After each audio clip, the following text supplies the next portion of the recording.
Un mécanicien à Lyon. Un simple changement de plaquette de frein fait maison, documenté partout sur internet. 3 heures de travail propre, il reprend la route. Dès le premier coup de frein, la voiture tire violemment à gauche. 8000 km plus tard, les plaquettes neuves sont mortes. Facture en atelier indépendant, 2100 €. Je vous révèle quelle erreur précise il a commise, mais pas tout de suite. 10 erreurs de mécanique amateur.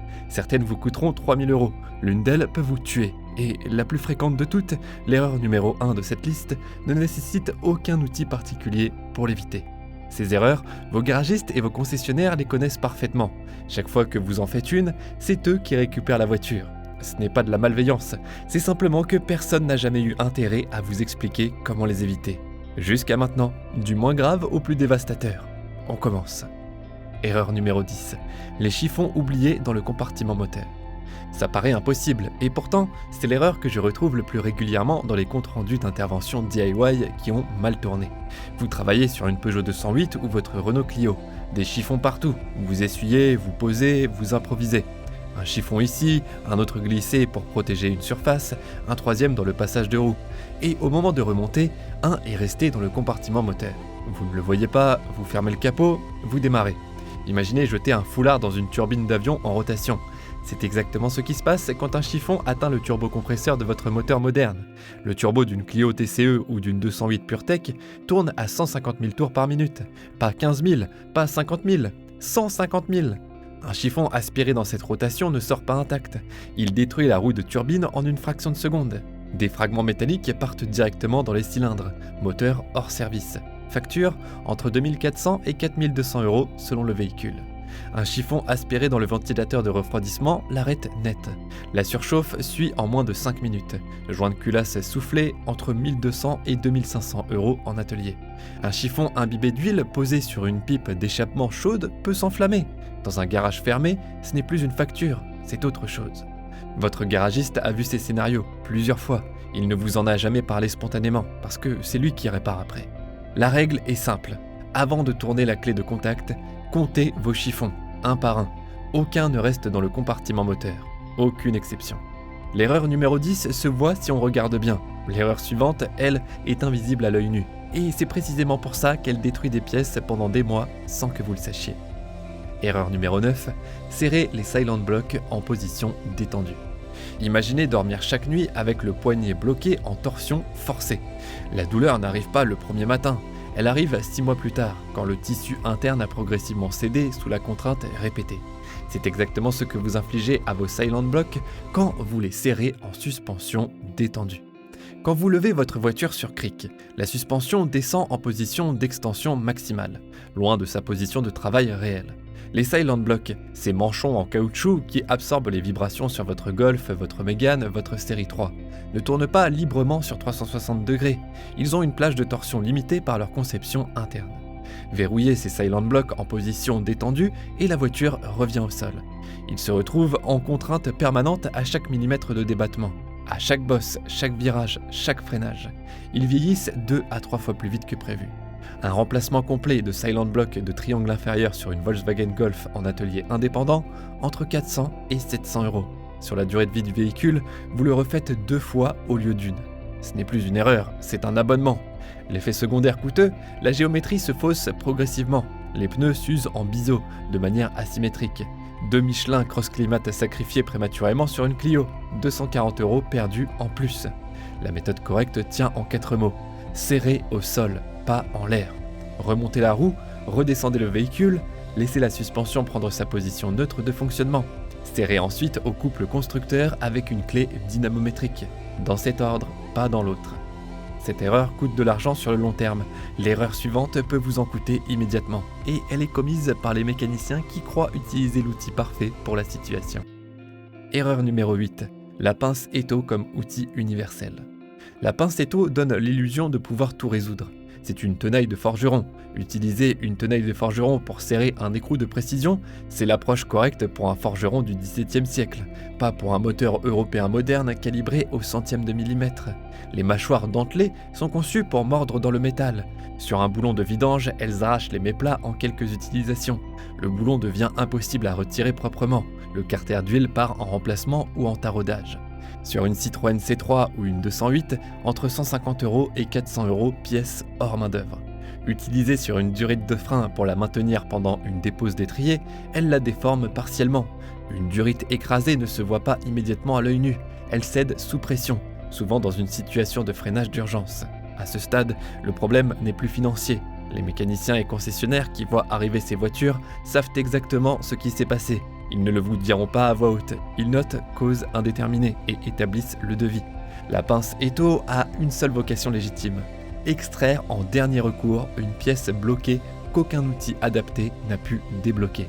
Une fois extraite, cette pièce va directement à la poubelle. On ne la réinstalle jamais. L'erreur numéro 8 implique le mauvais outil. L'erreur suivante implique l'absence d'un geste de 5 secondes et ses conséquences peuvent détruire un moteur complet. Erreur numéro 7, ne pas couvrir les orifices ouverts. Certaines interventions courantes ouvrent votre moteur vers l'extérieur. Remplacement du joint de cache-culbuteur, dépose du collecteur d'admission pour nettoyer les soupapes, une opération de plus en plus fréquente sur les moteurs PureTech PSA et TSI Volkswagen, nettoyage de la vanne EGR. Pendant ces interventions, votre moteur est exposé. Tout ce qui tombe à l'intérieur, votre moteur le découvrira à votre place au démarrage. C'est comme opérer un patient à cœur ouvert dans une pièce sans contrôle de l'environnement. Tout corps étranger qui entre n'a pas sa place. Et dans un moteur, ce qui n'a pas sa place peut mettre fin à la vie du bloc en moins d'1 seconde. J'ai documenté le cas d'un mécanicien amateur qui a laissé tomber une douille de 10 mm dans un Volkswagen Passat 2 litres TDI pendant un changement de courroie de distribution. Il ne l'a pas retrouvée. Il a refermé le moteur et au démarrage, la douille s'est retrouvée dans la distribution. Facture finale, 3 800 € pour un objet de 3 grammes et moins de 3 €. Les conduits d'admission sur un moteur à injection directe débouchent directement sur les soupapes. Tout ce qui tombe dedans a accès direct au cylindre. Pas de filet de sécurité, pas de deuxième chance. La méthode. Dès qu'une ouverture est exposée, on la couvre immédiatement. Chiffon propre dans les conduits, ruban de masquage sur les ouvertures larges. Photo des outils avant et après chaque phase pour vérifier qu'aucun ne manque. Ce geste prend 5 secondes, pas une fois sur deux, chaque fois. Jusqu'ici, les erreurs détruisent des pièces mécaniques externes. L'erreur suivante détruit des pièces que vous venez de payer et de monter vous-même. Et c'est l'histoire du mécanicien à Lyon dont je vous parlais en introduction. Erreur numéro 6, ne pas graisser les axes de coulissement d'étrier. C'est l'étape que la quasi-totalité des tutoriels de freinage passent entièrement sous silence. Et c'est probablement l'erreur la plus répandue lors d'une révision de frein maison en France et en Europe. Voici la mécanique exacte. Votre étrier flottant, le type présent sur la quasi-totalité des véhicules européens, glisse littéralement sur 2 axes pour centrer la pression uniformément sur les 2 plaquettes à chaque cycle de freinage et de relâchement. Si ces axes sont secs, encrassés ou légèrement corrodés, ce qui arrive systématiquement après 60 000 à 80 000 km sans entretien, l'étrier reste partiellement fermé en permanence.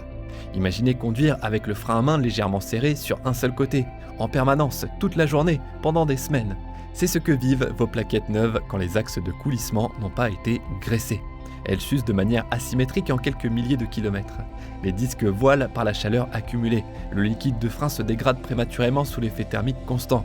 Vous devez refaire l'intégralité du freinage 3 fois, là vous auriez dû le faire une seule fois. Et c'est dangereux. Un étrier bloqué crée un déséquilibre de freinage mesurable. La voiture tire d'un côté à chaque impulsion de la pédale. À 130 km/h sur la 7, ce n'est pas une anomalie mécanique acceptable. Le mécanicien à Lyon, dont je vous ai parlé en introduction, c'est exactement cette erreur qu'il a commise. Les axes de coulissement de son étrier droit n'avaient pas été graissés. En 2 mois, l'étrier bloqué avait détruit la plaquette neuve, voilé le disque, dégradé le liquide de frein par accumulation thermique. La voiture tirait à gauche parce que l'étrier gauche fonctionnait correctement. Ce déséquilibre se manifestait à chaque freinage. Facture en atelier, 2100 € pour avoir omis 3 minutes de travail et 4 € de graisse haute température. Votre garagiste le sait, un freinage refait tous les 15 000 km au lieu de 50 000 km, c'est 3 fois plus de main-d'œuvre facturable sur la durée de vie de votre véhicule. La procédure de graissage complète prend 3 minutes. Personne ne vous l'a expliqué spontanément. Maintenant, vous le savez. Graisse haute température spécifique frein, résistante à 300 degrés Celsius minimum. Pas de graisse universelle, pas de WD-40. Nettoyez les axes à la brosse métallique, séchez, déposez une fine couche, vérifiez que l'étrier coulisse librement à la main avant de remonter quoi que ce soit. Vous êtes encore là ? Bien, parce que la seconde moitié de cette liste contient les erreurs que les mécaniciens professionnels eux-mêmes commettent, pas seulement les amateurs. Avant de continuer, une deuxième histoire. Un propriétaire de Peugeot 308 près de Toulouse. Distribution refaite maison, moteur détruit à la première mise en route. L'erreur qu'il a commise figure en numéro 1 de cette liste. Je vous la révèle dans quelques minutes. Restez jusqu'à la fin. Erreur numéro 5, ne pas dégager ce qui doit l'être. La paresse mécanique, c'est le terme exact pour cette erreur. La procédure de remplacement d'alternateur sur une Citroën C5 2 litres HDI est précise. Déposer le ventilateur, écarter le radiateur, créer l'espace nécessaire. Cette étape existe parce que quelqu'un, avant vous, a essayé de faire passer l'alternateur en force et a percé le radiateur avec un coin de la pièce. Ce quelqu'un a rédigé la procédure pour que ça n'arrive plus. Vous la lisez, vous décidez que ça passe à quelques millimètres. Ça ne passe pas, vous percez le radiateur. Un radiateur de C5, entre 250 et 500 € pièce. Vidange et remplacement du liquide de refroidissement, 2 heures de travail supplémentaires imprévues. Tout ça pour avoir voulu économiser 20 minutes. Les moteurs européens modernes sont parmi les plus compacts au monde. Les durites de dépression, les connecteurs électroniques, les capteurs de pression et de position sont emboîtés à quelques millimètres des pièces que vous tentez d'extraire. Forcer un passage sans avoir préalablement dégagé la zone, c'est ignorer la réalité physique de l'espace dans lequel vous travaillez. Une durite de refroidissement fendue par un faux mouvement, 30 € de pièce, mais un moteur qui surchauffe sur 15 km parce que vous n'avez pas identifié la fuite. Joint de culasse soufflé, minimum 1500 €. Chaque étape d'une procédure technique est une leçon payée par quelqu'un avant vous. Lisez la procédure complète avant de commencer la première dépose. Le temps que vous prenez à lire se récupère en sécurité d'exécution. L'erreur numéro 5 vient de la précipitation. L'erreur numéro 4 vient d'un excès de confiance dans un outil qu'on maîtrise trop bien. Erreur numéro 4. Abuser de la visseuse à choc pour le serrage. La visseuse à choc est l'outil que chaque mécanicien amateur veut posséder, rapide, puissant, efficace. Et utilisé sans discernement pour le serrage final, c'est une machine à arracher des filetages. Votre visseuse à choc d'entrée de gamme délivre entre 200 et 400 Nm sans régulation. Un boulon de cache-culbuteur sur un moteur PureTech 130 en aluminium se serre à 10 Nm. La visseuse à choc applique 20 à 40 fois cette valeur en une fraction de seconde. C'est comme appuyer sur une punaise de tableau avec un marteau de charpentier. L'intention est de l'enfoncer, le résultat est autre chose. Les filets arrachés dans une culasse en aluminium, les moteurs PureTech PSA et TSI Volkswagen sont particulièrement exposés, se réparent avec des inserts Helicoil si vous avez de la chance. Entre 150 et 400 € en atelier spécialisé. Si vous n'avez pas de chance, c'est une culasse à remplacer, entre 800 et 2200 €. Sur les écrous de roue, le cas le plus fréquent en pratique, une visseuse à choc non limitée sert bien au-delà du couple prescrit, entre 110 et 130 Nm pour la quasi-totalité des véhicules européens. La visseuse à choc applique le double, parfois le triple. Le goujon s'allonge, se déforme, finit par se souder thermiquement à l'écrou. Prochaine crevaison sur la 6 en juillet, vous ne pouvez plus démonter la roue avec la clé de bord. Et si le goujon casse lors de la tentative de démontage, remplacement de moyeu, entre 300 et 600 €. Les concessions utilisent des visseuses à choc à couple limité et calibrées par le constructeur. Cette information, les valeurs de couple de serrage, est disponible gratuitement sur les forums techniques pour chaque modèle européen. Elle n'est jamais communiquée proactivement. Règle définitive, visseuse à choc pour desserrer, acceptable. Pour le serrage final, toujours une clé dynamométrique réglée au couple constructeur. L'erreur numéro 4 est une question de couple. L'erreur numéro 3 est une question de polarité. Et ses conséquences peuvent être instantanément catastrophiques. Erreur numéro 3, mal gérer la batterie. La batterie est l'intervention qui paraît la plus simple de toutes. C'est précisément pour ça qu'elle provoque parfois les pannes électroniques les plus coûteuses. Travailler sur le circuit électrique sans avoir débranché la batterie au préalable. Un contact involontaire d'une clé sur un câble de démarreur sous tension, projection d'étincelles, surtension localisée, câble positif qui fond sur un bloc moteur chaud ou une durite en caoutchouc. Ce risque prend 10 secondes à éliminer. Ces 10 secondes, beaucoup ne les prennent pas. Inverser la polarité lors du remplacement d'une batterie ou d'un démarrage d'urgence. C'est la conséquence la plus dévastatrice de cette catégorie. Le BSI d'une Peugeot ou Citroën, le boîtier de servitude intelligent qui orchestre l'ensemble des fonctions électroniques du véhicule, grille en quelques secondes en cas d'inversion. Un BSI sur une 308 entre 400 et 900 € pièce, sans le codage en concession. Le CU d'une Golf TSI entre 600 et 1400 €. Ces pièces ne se réparent pas en atelier indépendant dans la majorité des cas. La concession a le monopole du diagnostic et de la programmation. Ce n'est pas un hasard. Une cosse mal serrée, enfin. Si la borne bouge quand vous tirez dessus, c'est insuffisant. Une connexion qui clignote imperceptiblement génère une série de conséquences difficiles à relier à leur cause. L'alternateur compense en permanence et s'use prématurément. Des relais grillent de manière aléatoire. Des codes défauts apparaissent sans origine mécanique identifiable. Les diagnostics deviennent coûteux et infructueux, parce que personne ne pense à vérifier en premier la tension de serrage d'une borne. Débranchez le négatif en premier, rebranchez-le en dernier. Rouge sur rouge, noir sur noir. Toujours, serrage ferme, sans jeu, borne calée en fond de batterie. 30 secondes. Des composants électroniques à plusieurs milliers d'euros protégés. L'erreur numéro 3 est électronique, l'erreur numéro 2 est physique, et c'est la seule de cette liste dont les conséquences vont au-delà du domaine financier. Erreur numéro 2, lever la voiture incorrectement. Lever sa voiture incorrectement peut tuer. Ce n'est pas une formulation rhétorique, c'est un fait documenté dans les rapports d'accidents de garage particuliers recensés chaque année en France. L'erreur la plus fréquente, positionner le cric sous le seuil de porte. Ce seuil est en tôle fine non structurelle, conçu pour protéger la carrosserie, pas pour supporter le poids d'un véhicule de 1200 kg. Sous la charge du cric, il se déforme et s'écrase, irréparable sans carrossier. Et si le cric glisse sur cette surface inclinée, la voiture chute d'un coup. Posez le cric directement sous le carter d'huile. Le carter est en aluminium moulé, conçu pour retenir l'huile, pas pour supporter le poids du véhicule. Il se fissure. Une fissure de carter ne se voit pas toujours immédiatement. L'huile fuit lentement. Sur 20 km sans contrôle visuel, le moteur se lubrifie de moins en moins, jusqu'à gripper. Moteur grippé par manque de lubrification, à partir de 2500 € de remplacement. Les chandelles de sécurité. Sur ce point, il n'y a aucune nuance possible. Un cric hydraulique peut descendre seul. Les joints internes vieillissent, la pression interne chute progressivement. Si vous êtes sous la voiture au moment où le cric lâche sans chandelle en place, il n'y a pas de facture à la fin de cette histoire. Les points de levage corrects sont indiqués dans chaque manuel d'entretien, matérialisés par des encoches ou inserts renforcés sur le bas de caisse. Localisez ces points avant de placer le cric. Chandelle sous les longerons structurels, véhicule abaissé progressivement jusqu'à ce que son poids repose sur les chandelles. Le cric reste en place mais n'est plus porteur. Les cales de roue sur le côté opposé systématiquement. 2 minutes de préparation, une vie potentiellement épargnée. L'erreur numéro 2 est la plus grave en termes de sécurité physique. L'erreur numéro 1 est la plus grave financièrement. Et c'est le moment de vous révéler l'histoire du propriétaire de 308 près de Toulouse. Erreur numéro 1, ne pas documenter l'intervention. Voici l'erreur numéro 1, la plus fréquente sans exception, et elle n'implique ni mauvais outils, ni mauvaises pièces, ni mauvais produits. Elle implique l'absence d'un téléphone sorti de la poche au bon moment. Voici ce qui se passe en pratique. Vous déposez le collecteur d'admission de votre Golf GTI pour nettoyer les soupapes. Intervention bien documentée, de plus en plus courante sur les moteurs à injection directe. Vous êtes confiant, vous avancez.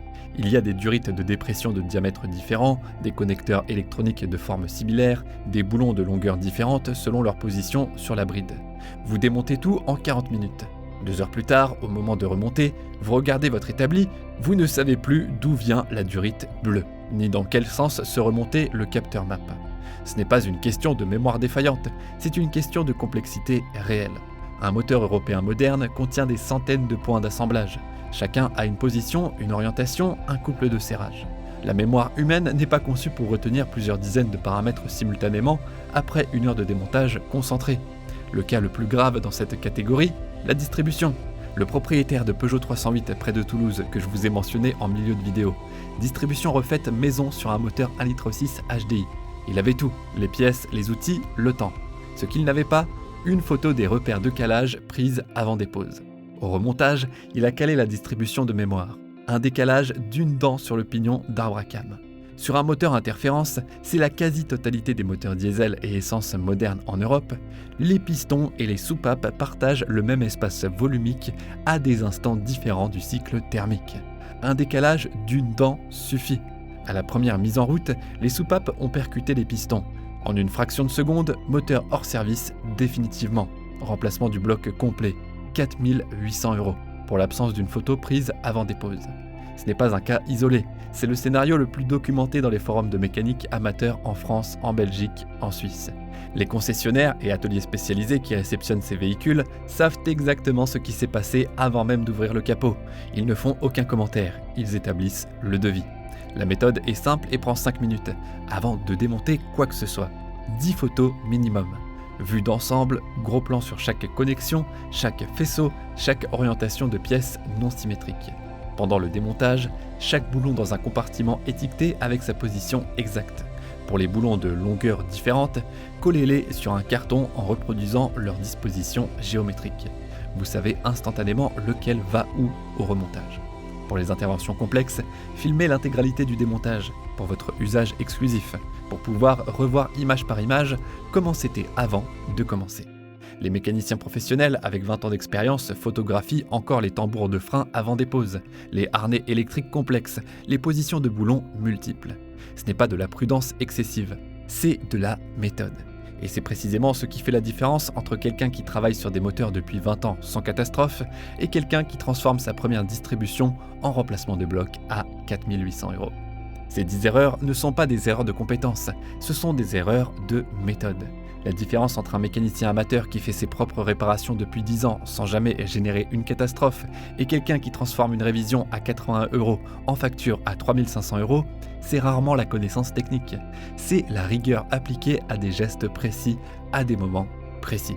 Un chiffon compté avant chaque démarrage, des chandelles posées avant de passer sous le véhicule, une photo systématique avant de démonter, une clé dynamométrique pour le serrage final, des axes de coulissement graissés à chaque révision de frein. Ces gestes ne coûtent rien, ils prennent 30 secondes chacun. Sur 10 ans de vie d'un véhicule, ils représentent plusieurs milliers d'euros économisés. Et pour l'erreur numéro 2, parfois bien plus que de l'argent.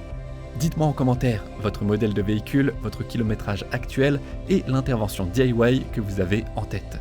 Je lis tous les commentaires et je réponds personnellement pour vous dire si c'est le bon choix pour votre profil d'utilisation ou si une autre approche vous donnera un meilleur résultat.